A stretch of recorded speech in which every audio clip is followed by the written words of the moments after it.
Welcome back to the David Pakman Show. Welcome back to the show. Please consider becoming a David Pakman Show member, made possible in part by liberalbias.com. Did you know that study after study after study shows that increasing taxes on the rich does not kill jobs? Weird, isn't it? Obviously, the only possible conclusion is the word study is a liberally biased word in and of itself. Find out more at liberalbias.com. Today's new David Pakman Show member of the day, David Lutz. David Lutz is a new member. Another David. Another David. David, a very popular name among our membership ranks, I would say. I think this time we can say with certitude, definitively, that I'm you pronouncing this right. Correctly pronounced the name. Yeah. David Lutz. David Lutz will be the member of the day for a while now, since we finally found one that the pronunciation is one I'm confident in. That works. Hey, today in show history, we did this last week and people liked it, just going back and seeing what we were talking about on the show over the last few years. 1 year ago was the infamous day where on the bonus show, Lewis said, if I accidentally had a kid, I would probably love the kid. It's amazing it's already been a year, Lewis. Seems like just yesterday. Seems like just yesterday Lewis was saying that. And we were also, a year ago is when it broke that Mitt Romney was referring to how he really didn't make money, except he had some small speaking fees on the side, which we found out were like $400,000. Right. That was a year ago. 2 years ago, I had a porno pat-down video, which I had recorded at when I was flying somewhere, and it went on the internet.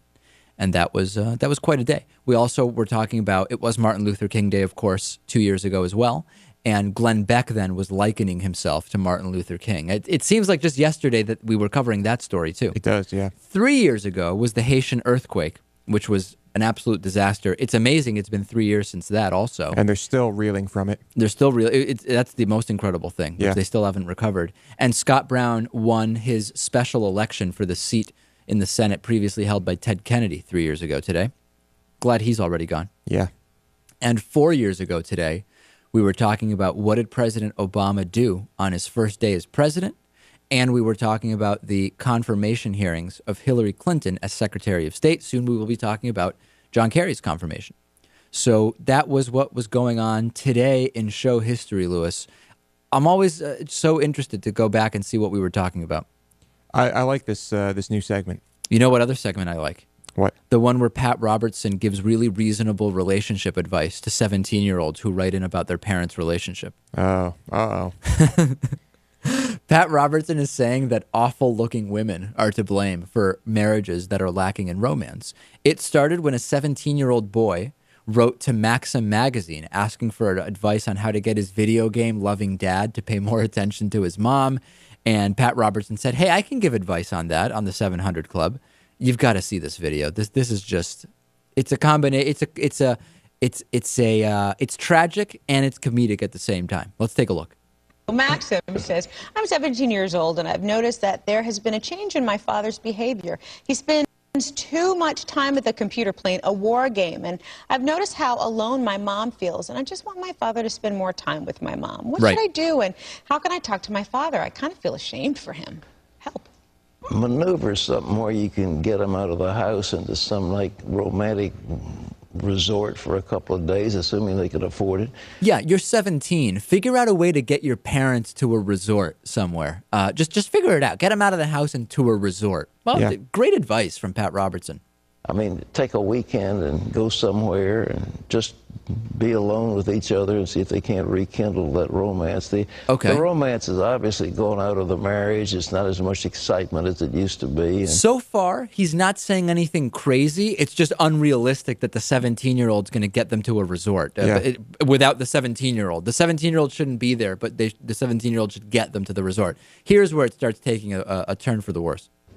You know, it may be your mom isn't as sweet as you think she is. She may be kind of hard-nosed, and so you say, well, it's my father. He's not paying attention to mom, but is mom... Pat, how are you going to blame the mother? It's easy to blame the mother. You know, a woman came to a preacher that I know. Here we go. So funny. And she was awful looking. I mean, her hair was all torn up, and she was overweight and terrible clothes, bad, and everything. Of course, the whole thing. And she said, "Oh, Reverend, what can I do? My husband has started to drink, And the preacher looked at her and said, "Madam, if I was married to you, I'd start to drink too." Oh, my. All right.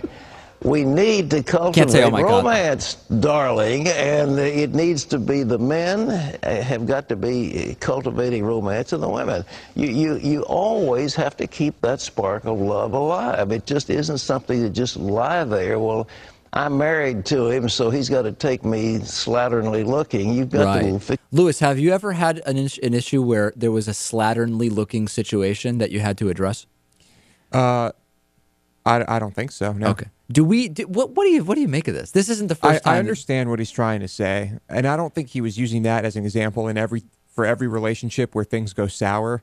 I mean, he's saying you should always be working at it. If he is saying this about women, though, he should be saying it about men, too. That's the thing. It's just the typical Pat Robertson. First, shift the blame away. Maybe the woman's not that nice, so that's why the husband's playing video games. Maybe Lewis is defending this because he was at one point very into video games.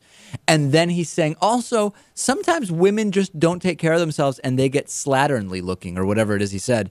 What about men? Yeah, it goes both ways. He's right, though. I mean, both parties have to work at it. But, I mean, he kind of skips over the video game thing. Sometimes people are just really compulsive and cannot stop playing video games. So you would have rather focused on the video game addiction. Hey, the other thing, too, is this is not the first time that he's blamed women's physical appearance for marital issues. In 2010, a caller said, "How can I get my husband to stop flirting with other women?" And he said, the first thing is you need to make yourself attractive as possible and don't hassle him about it. And why is he doing this? Well, he's doing it because he wants affirmation that he's still a man, that he's attractive, and he gets an affirmation of himself. But you need to not drive him away or start hassling and hounding him. Make yourself as beautiful as you can, as fun as you can, and say, let's go out here, let's go out there, let's go to the other thing. Yeah, that's not that crazy. Lewis, it is crazy because he's basically saying the entire thing, the reason men flirt with other women. He's assuming that she doesn't look as good as she does, but he's right that men do that because they want that affirmation. He's right about that. He's certainly right about that point. And it's really, he was married in 1954, and basically the advice he's giving was in a lot of women's magazines in 1954. I've actually found copies of them. That's kind of scary. Yeah, that's that. So he's stuck in 1954. He's also joked about wife beating as a way for the husband to gain respect. He did. He did. For some reason, something about Pat Robertson answering Maxim questions is a little bit weird. I guess people aren't sending in questions to the 700 Club like they used to. No, certainly not. They're having to answer questions sent into Maxim. That's when you know you're in trouble. At least we know they're probably real questions. Yeah, right.